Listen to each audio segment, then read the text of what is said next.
tidak semua kegagalan pasar di berbagai negara itu diselesaikan dengan BUMN. Kalau pemerintah itu memilih menyelesaikan itu melalui keterlibatan BUMN, yaitu salah satu pilihan. Profit yang diterima oleh seluruh BUMN yang jumlahnya kalau ditambahkan dengan anak cucu cicitnya itu sampai 1.000. Ya. Profitnya itu kan hanya berasal dari 8 aja gitu kan. Nah, jadi yang lain rugi. Yang lain tuh banyak yang rugi lah. Nanti kita kejar lagi pemerintah itu siapa? Apakah Menteri Keuangan? Ya kan? Ya enggak juga. Kalau misalkan ada BUMN yang bangkrut, emang duitnya Menteri Keuangan hilang? Enggak ada. Gitu. Menteri Keuangan uangnya enggak hilang. Yang hilang tuh uang kita, rakyat. Gitu loh. Kalaupun dia rugi, itu tidak ada orang yang benar-benar kehilangan uangnya. Secara langsung. Secara langsung. Saya ini termasuk telaten loh Pak, masuk ke web BUMN dulu. Nemu nggak? Hampir semuanya terlambat loh Pak. Jadi kita mau cari laporan tahunan, laporan kinerja. Jadi ini juga menjadi tantangan ya. Jadi bagaimana supaya BUMN menjadi lebih efisien, menjadi lebih sehat. Karena kalau dia tidak bisa, alih-alih menjadi solusi, dia menjadi institusi yang kita harus pikirkan. Nah, ini kan aneh. Ya kan? Harusnya BUMN itu membantu kita mikirin sesuatu. Bukan kita harus memikirkan BUMN bagaimana supaya hidup. Dia yang harus bantuin pemerintah, bantuin kita. Gitu.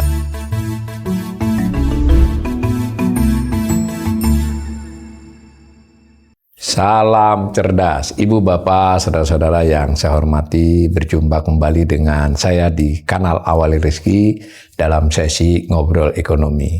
Saya kembali kedatangan tamu sahabat saya yang rutin menjadi narasumber di kanal ini, Bapak Edi Priyono, Dr. Edi Priyono. Assalamualaikum. Waalaikumsalam. Kembali. Makasih Pak Wali. Ya.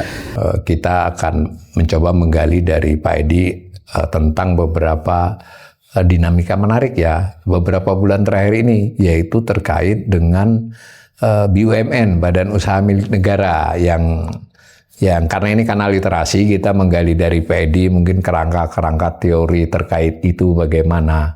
Nah, karena nampaknya tidak ditutupi bahwa pemerintahan Presiden Prabowo ini sebutlah ingin merevitalisasi, meningkatkan peran BUMN di dalam perekonomian. Dimulai dengan ketika dia dikumpulin dalam Danantara kan antara lain untuk itu. Kemudian di perjalanan ini juga beberapa BUMN diperkuat, diberi penugasan yang sangat spesifik, misalnya seperti Agrinas itu. Lalu belakangan ada lagi beberapa BUMN yang sebentar lagi akan didirikan, ya Perminas misalnya. Ini artinya peran BUMN memang akan diperkuat. Bahkan mungkin yang gak luput dari perhatian kita, tidak banyak dibicarakan, ketika impor gula kalau saya tidak salah, jumlahnya dikurangi, tapi porsi swastanya kecil banget, diganti oleh berdikari misalnya. Apapun ini contoh-contoh saja. Saya tidak masuk ke kasusnya Pak Edi, tapi sebuah negara perekonomian ketika dia lebih mengedepankan perusahaan negara, jadi tidak berarti BUMN Indonesia saja, itu landasan teorinya apa, lalu dari pengalaman-pengalaman nilai lebihnya BUMN dibandingkan non-BUMN itu apa, dan juga tentu setiap ada kelebihan pasti juga ada kelemahannya. Gimana kira-kira Pak Adi? Yang pertama, bahwa keterlibatan negara, badan usaha milik negara, melalui badan usaha milik negara di dalam perekonomian itu adalah sesuatu yang wajar. Nah, sekarang alasannya apa gitu ya? Ini sering banget kita diskusikan dalam berbagai kasus karena memang ini sangat relevan, yaitu apa yang kita sebut sebagai kegagalan pasar. Karena pasar itu memang tidak perfect, dalam arti tidak selalu bisa menyelesaikan persoalan-persoalan yang dihadapi suatu negara. Nah, termasuk dalam perekonomian. Nah, kalau di dalam teori tentang kebijakan publik yang kaitannya dengan peran negara, itu kan bagaimana menyelesaikan kegagalan pasar. Gitu ya. Jadi misalkan begini contoh kegagalan pasar. Ada satu usaha, jenis usaha yang diperlukan oleh masyarakat, tapi tidak ada swasta yang tertarik. Mungkin karena demand-nya masih rendah sehingga secara bisnis tidak terlalu menguntungkan dan sebagainya. Nah, salah satu alternatifnya adalah pemerintah masuk ke dalam bisnis tersebut supaya dia bisa memproduksi barang atau jasa yang diperlukan oleh masyarakat. Atau ada di suatu usaha, ada satu industri gitu ya, yang pelakunya terlalu sedikit sehingga terjadi monopoli atau oligopoli gitu ya. Nah, sehingga itu kan merugikan masyarakat. Nah, sehingga ini kemudian salah satu alternatifnya adalah pemerintah juga bisa turun melalui badan usaha. Tetapi kita harus tahu bahwa itu adalah hanya salah satu alternatif. Nah, tentu saja alternatif bisa diambil, bisa juga tidak. Nah, itu yang kemudian itulah mengapa tidak semua kegagalan pasar di berbagai negara itu diselesaikan dengan BUMN. Tapi tetap harus kita sampaikan bahwa kalau pemerintah itu memilih menyelesaikan itu melalui keterlibatan BUMN, yaitu salah satu pilihan. Nah, contohnya beginilah. Kalau di negara-negara Eropa, di Uni Eropa itu kan sudah sangat established apa yang disebut sebagai public service obligation.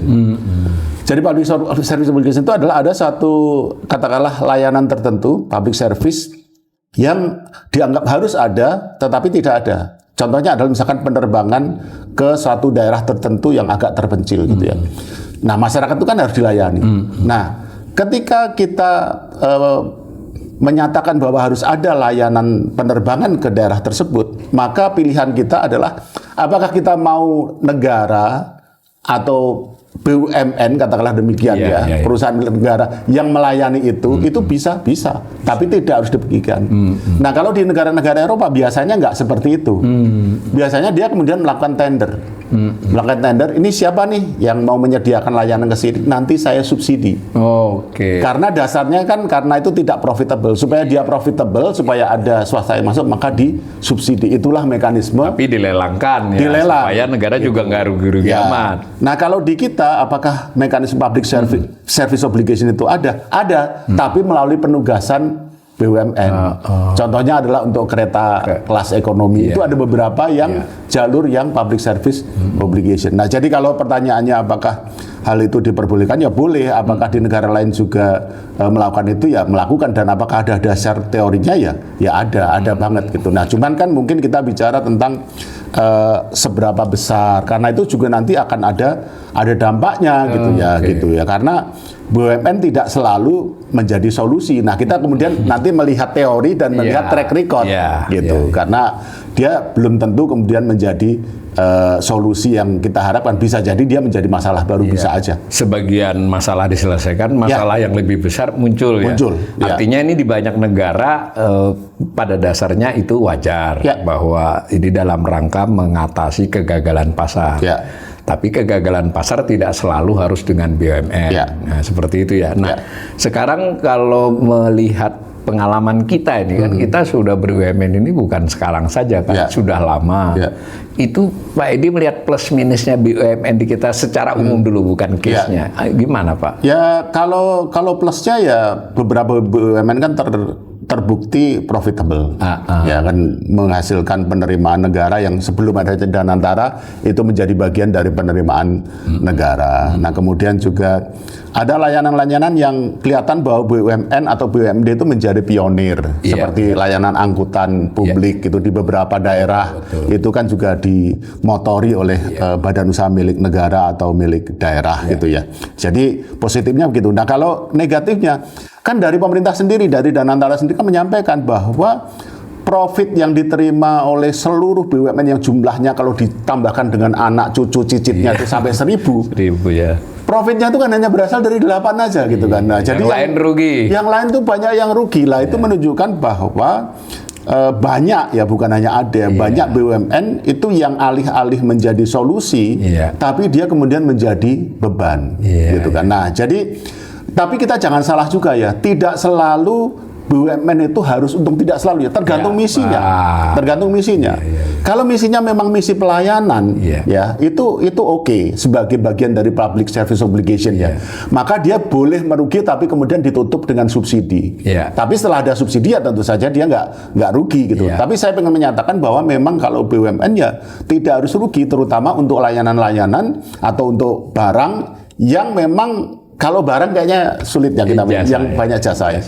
Yang memang harus ada sehingga ketika kita memutuskan bahwa yang menjalankan public service obligation adalah BUMN, maka dia bisa kita terima kalau rugi. Yang penting dia akuntabel. Ini harus disubsidi karena memang harus ada subsidinya berapa, penggunaannya ini dan sebagainya. Nah, kalau di Indonesia, kalau menurut saya ya, itu jumlahnya udah berlebihan lah. Dan ini kan juga disadari oleh pemerintah. Udah 1.000 plus anak cucu cicit. Sejak dulu loh Pak. Iya, udah 20-an tahun ini selalu isunya itu, tapi realisasinya masih. Iya, nah tentu saja banyak yang menolak lah, terutama yang selama ini bekerja di situ ya pasti menolak lah, siapa yang atau mitranya. Iya, ya siapa yang mau tadinya jadi direktur terus nggak jadi direktur. Kalau ini dikurangi kan konsekuensinya gitu Mas Awalil kan. Jadi ada yang tadinya direktur jadi nggak bisa, tadinya dirut mungkin nggak bisa lagi, tadinya bekerja akan terkena pemutusan hubungan kerja, sangat mungkin terjadi gitu ya.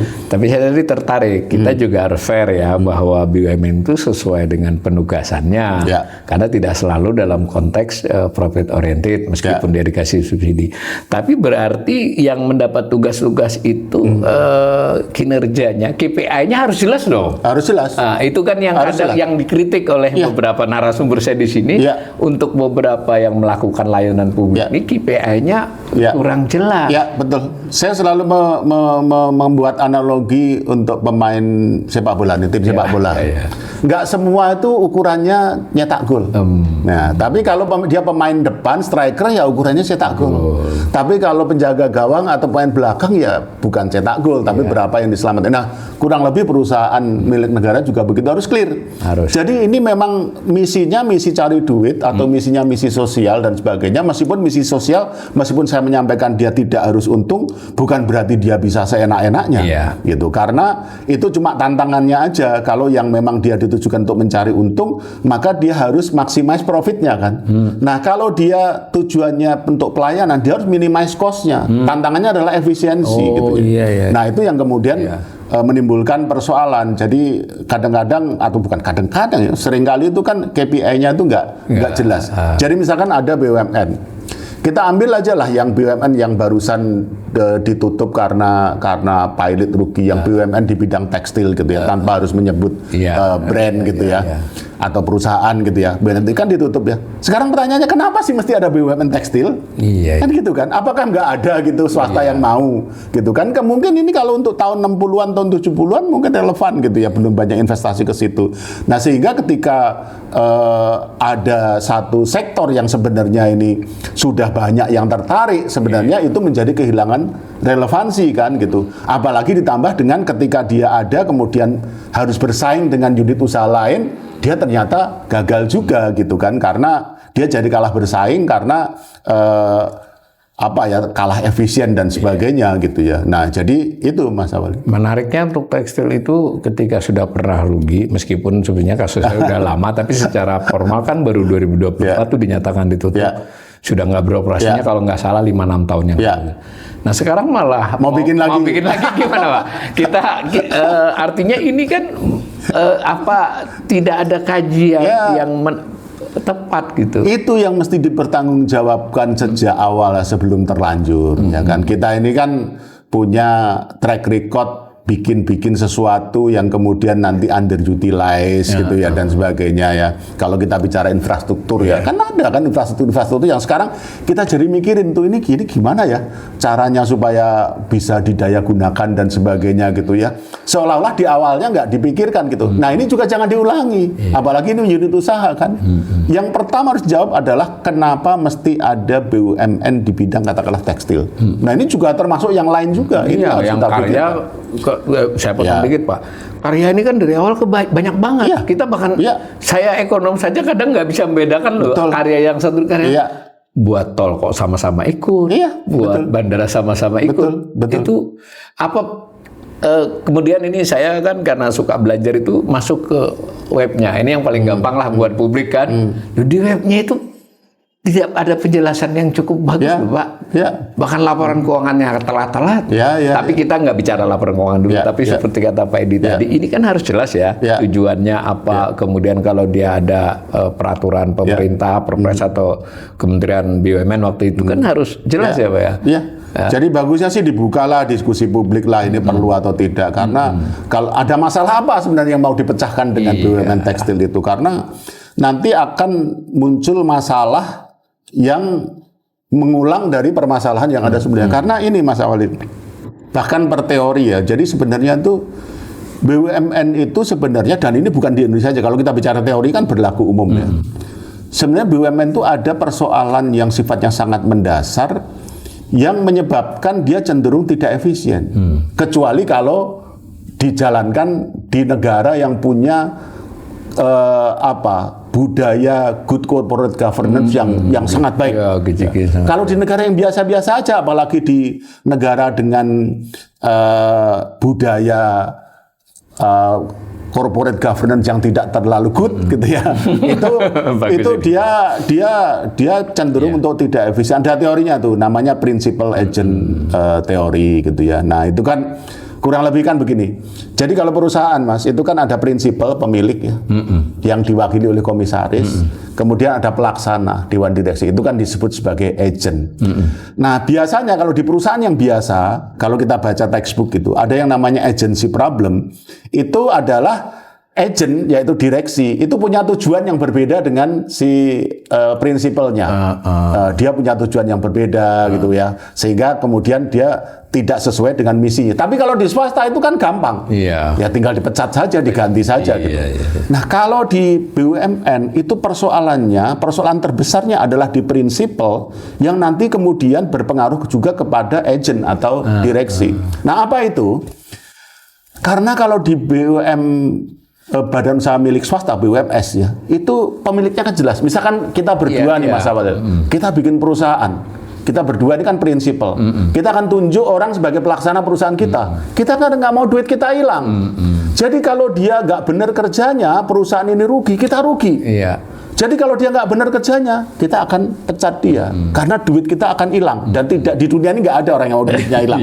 Gitu kan? Berbisnis duitnya hilang nggak ada. Nah, sekarang kalau itu BUMN, ini pemegang sahamnya, pemiliknya siapa? Pemerintah. Nanti kita kejar lagi, pemerintah itu siapa? Apakah Menteri Keuangan? Ya kan? Ya enggak juga. Kalau misalkan ada BUMN yang bangkrut, emang duitnya Menteri Keuangan hilang? Enggak ada. Gitu. Menteri Keuangan uangnya enggak hilang. Yang hilang tuh uang kita, rakyat. Gitu loh. Nah ini yang kemudian membuat banyak BUMN, sekali lagi bukan hanya di Indonesia aja ya, kalaupun dia rugi, itu tidak ada orang yang benar-benar kehilangan uangnya. Secara langsung. Sekurang-kurangnya merasa gitu. Nah, telatlah. Itulah kenapa BUMN hanya bisa berjalan dengan baik, efisien, kalau pemerintahnya itu punya tanggung jawab, punya integritas. Itu yang saya sebut tadi di negara-negara dengan budaya good corporate governance. Kalau tidak, nanti yang terjadi ya, dia justru malah di-abuse tuh. Disuruh ini, disuruh itu gitu. Yang kemudian sebenarnya tidak menguntungkan gitu. Suruh nyponsorin ini, disuruh nyumbang ini dan sebagainya. Yang kemudian dia membuat dia menjadi tidak efisien gitu ya. Karena apa? Karena kalau dia nanti rugi, tidak ada orang yang secara langsung kehilangan uangnya. Itulah persoalan yang dipicu oleh ketidakjelasan hubungan antara prinsipal dengan agent atau pemilik dengan pengelola di dalam BUMN. Dan itu sifatnya mendasar. Oleh karena itu kalau di beberapa negara mereka tahu ada masalah itu sehingga meminimais BUMN.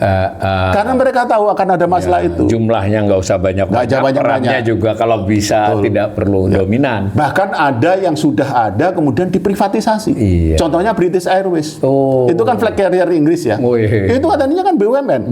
Diprivatisasi gitu. Yang tadinya rugi sekarang bisa untung gitu loh. Nah jadi itu yang kemudian kita harus perhatikan, kita harus sadari bahwa meskipun di atas kertas itu BUMN itu oke saja, tapi ada persoalan yang sangat mendasar, yaitu tadi hubungan antara prinsipal dengan agent. Boleh nggak saya sederhanakan, yang mewakili prinsipal ini beda dengan komisaris yang memang oleh pemiliknya sendiri atau yang ditunjuk pemiliknya itu rasa untuk mengawasi bahwa ini jalannya harus begini itu nggak cukup kuat ya. Lihat aja, nunjuk komisaris sembarangan itu kan hanya terjadi di BUMN kan atau BUMD kan. Coba swasta.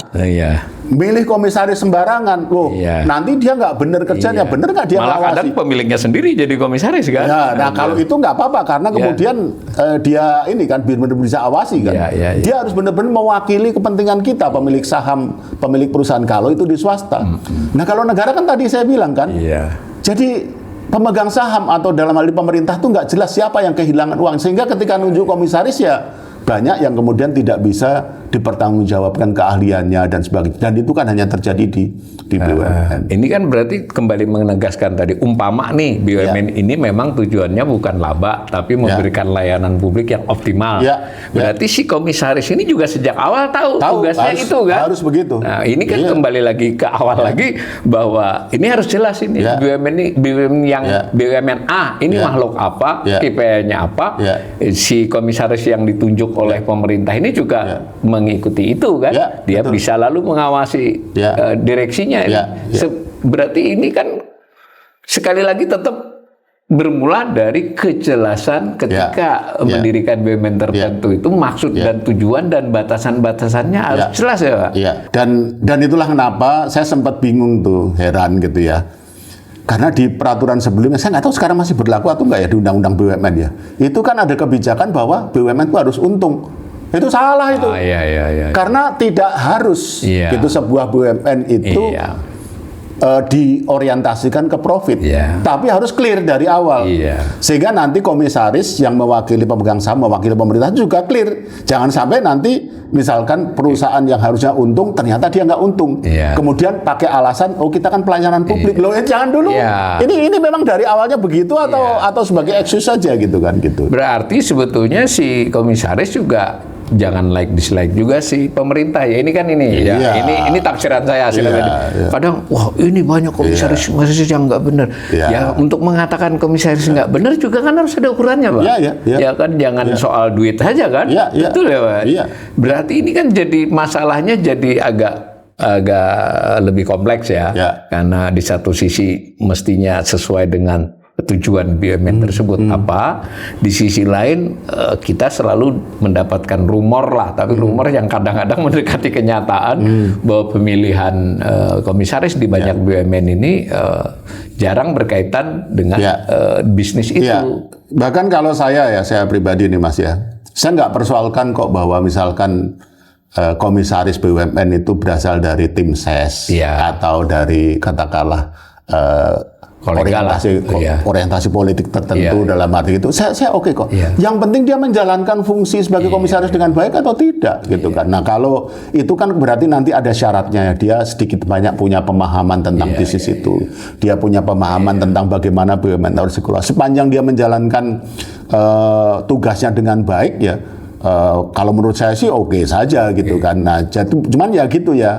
Sebenarnya apa-apa itu jangan terlalu lah gitu ya. Tapi kalau kemudian ini terlalu gitu ya, terlalu banyak orang yang kompetensinya tidak jelas gitu, kemudian kontribusinya juga yang diharapkan juga tidak jelas, jadi kesannya jadi cuma bagi-bagi jabatan. Lah ini kan bukan perusahaan milik pribadi ya. Ini kan perusahaan milik negara, ada uang rakyat di sana. Jadi harusnya ya unsur kedekatan itu harusnya jangan terlalu banyak. Kalaupun tidak bisa dihilangkan kan sulit juga untuk dihilangkan. Berarti kalau dalam konteks ini kan juga relevan dengan seluruh pengelolaan aset keuangan negara ini kan salah satu syaratnya adalah transparansi, betul ya Pak? Transparansi kepada publik.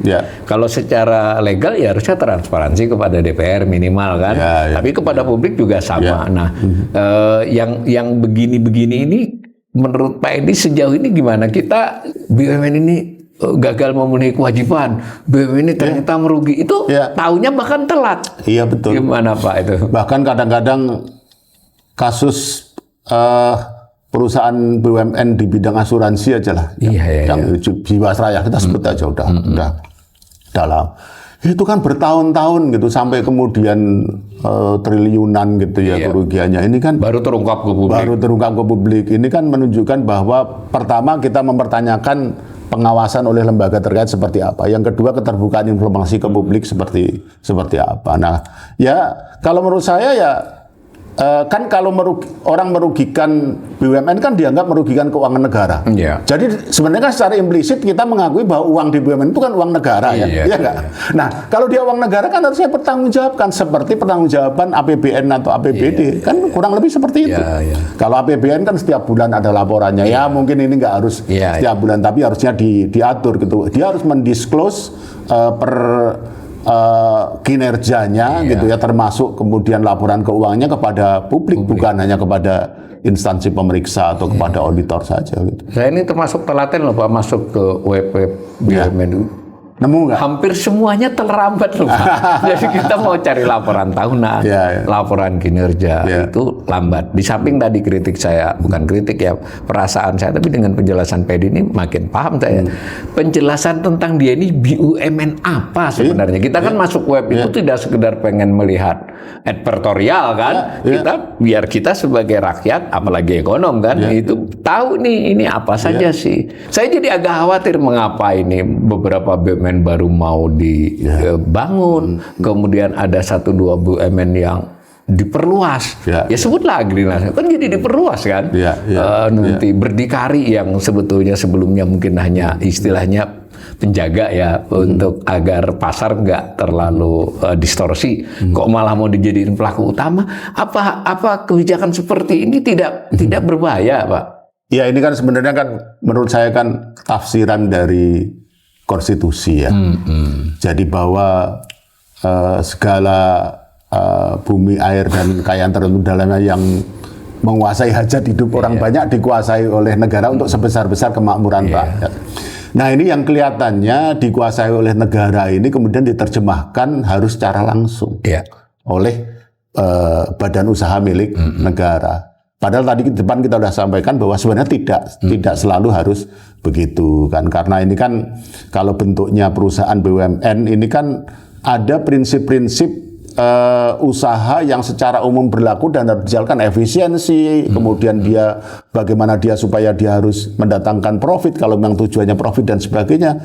Ini kan tidak selalu pemerintah itu punya cukup banyak orang dengan kompetensi yang memadai. Itu satu hal. Nah, yang kedua yang tidak bisa diabaikan adalah ini pernah kok disinggung oleh Menteri Keuangan yang lama. Jangan sampai terjadi crowding out.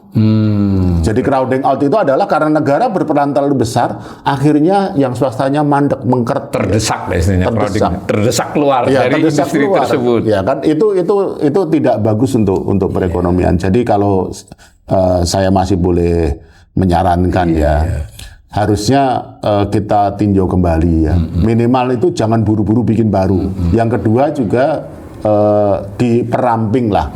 Dan kita nggak harus mikir terlalu banyak dulu kok. Coba yang cucunya dulu dihapus dulu lah.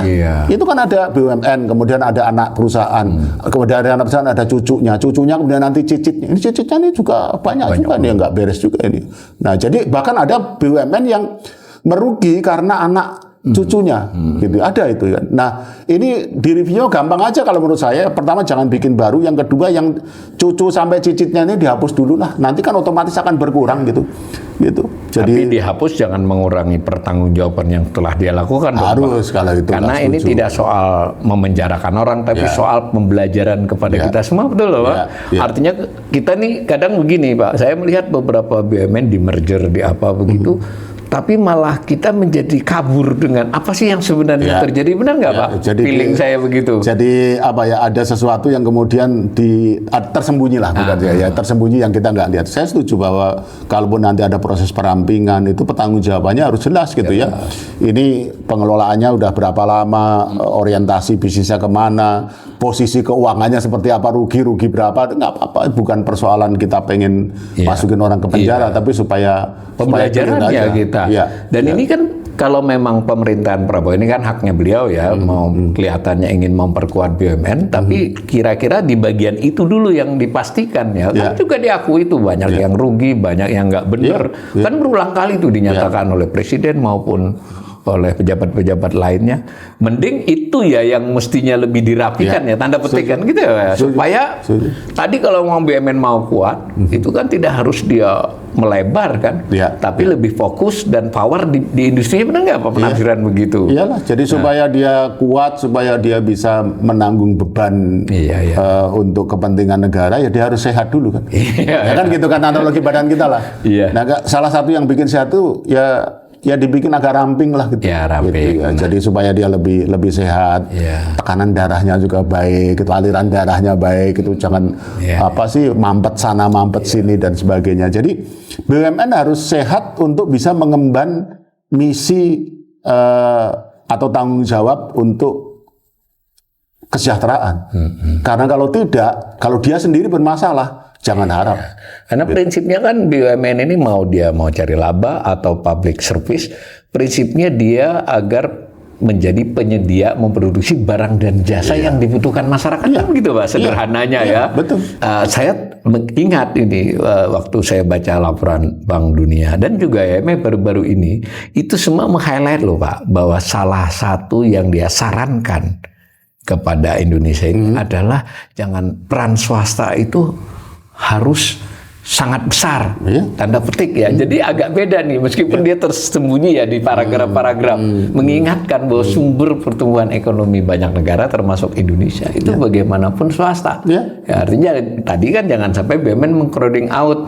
Nah itu oke lah, netizen saya ini kadang-kadang nyinyir Pak. Saya ketika ngomong gitu nih antek IMF, itu kan teorinya begitu tadi. Terus yang kedua, mereka lupa Purbaya sendiri beberapa kali loh mengatakan bahwa sumber pertumbuhan itu adalah swasta yang utama. Gimana Pak melihat ini? Kehadiran BUMN itu harus betul-betul beralasan dan justifikasinya harus jelas, gitu ya. Nah itu yang pertama. Jadi kalau tidak jelas justifikasinya, kenapa dia mesti ada? Ya berarti perlu ada, gitu kan? Harusnya ya itu dirampingkan aja. Yang kedua, sebagai badan usaha dia tetap harus dijalan dengan prinsip-prinsip profesionalisme, efisiensi dan sebagainya, sehingga dia bisa bersaing. Jangan sampai kemudian karena dia BUMN, dia kemudian boleh tidak kompetitif, seolah-olah kan gitu. Nah itu kalau dilakukan apa? Dampaknya ke konsumen. Kok bisa sekarang kalau sama-sama katakanlah provider telepon gitu, ada yang BUMN ada yang tidak. Katanya yang BUMN ini barangnya lebih mahal gitu ya. Kemudian ini contoh aja ya. Nah, gitu kan. Kemudian kalau kita lihat layanan perbankan gitu, sama-sama top up uang elektronik. Nanti kalau yang swasta kan gratis gitu, kayak yang ini kok ada yang lebih mahal gitu ya, fee-nya lebih mahal. Penerbangan juga loh Pak. Iya gitu kan. Kita lihat aja, apa kalau di bank itu ada apa BOPO ya? Iya kan? BOPO. Biaya operasional untuk menunjukkan efisiensi. Untuk menunjukkan efisiensi. Itu kan BUMN kan bukan yang terbaik kan, gitu kan. Ya dia ada beberapa yang termasuk bagus, tapi bukan yang paling bagus. Kalau yang paling bagus kan swasta. Nah ini menunjukkan bahwa tidak kemudian ini kita punya kepentingan nasional, ini harus oleh BUMN terus selesai. Dia harus dijalankan dengan prinsip-prinsip yang sebagaimana layaknya sebuah badan usaha atau unit usaha. Artinya kalau dia nggak pun cari laba, dia tetap berkewajiban mengefisiensikan cost-nya Pak ya. Jangan asal kan. Betul. Kalau perusahaan itu kan cuma dua itu. Kalau nggak profit maximizing, cost minimizing. Gitu. Nggak bisa dua-duanya gitu bisa, kan. Nah, itu bahkan tadi saya singgung sedikit Pak, itu yang bank ini padahal sudah jelas netizen. Dia memang dibebani untuk laba kan. Di antara 8 yang nyumbang tadi adalah Bank Himbara kan yang besar-besar. Tetapi menariknya, menurut datanya Bank Indonesia sendiri, itu overhead cost-nya itu lebih tinggi daripada bank-bank dari Himbara. Paling hanya kalah dengan BPD lah. BPD juga negara juga kan. Saya tuh ingat, ini mungkin menjadi cerita anekdotal ya, dalam arti bukan sistematis, tapi kalau menurut saya menarik. Dulu wakil presiden waktu zaman Pak JK, saya ingat banget, mungkin di clippingnya kalau kita browsing masih ada. Pak JK mengunjungi sebuah bank BUMN. Habis itu beliau komentar gitu, wah gila, di rootnya kantornya udah seluas lapangan bola, katanya gitu kan. Nah itu kan, ini kan meskipun cerita anekdotal kan menunjukkan bahwa memang ada pengeluaran-pengeluaran yang sebenarnya harusnya bisa diefisienkan gitu ya. Nah, kecenderungan itu bisa terjadi pada BUMN kalau asal bikin ya. Jadi cost center malah jadinya. Iya, gitu. Nah, jadi ini juga menjadi tantangan ya. Jadi bagaimana supaya BUMN menjadi lebih efisien, menjadi lebih sehat. Karena kalau dia tidak bisa alih-alih menjadi solusi, dia menjadi institusi yang kita harus pikirkan. Nah, ini kan aneh. Ya kan? Harusnya BUMN itu membantu kita mikirin sesuatu. Bukan kita harus memikirkan BUMN bagaimana supaya hidup. Dia yang harus bantuin pemerintah, bantuin kita. Gitu. Stressing pointnya apa aja nih Pak? Tentang jumlah, tentang tugas mungkin buat penutup ini. Jadi BUMN ini kira-kira kedepannya itu secara literasi ya ini kan terserah pemerintah. Menurut Pak Edi bagusnya bagaimana?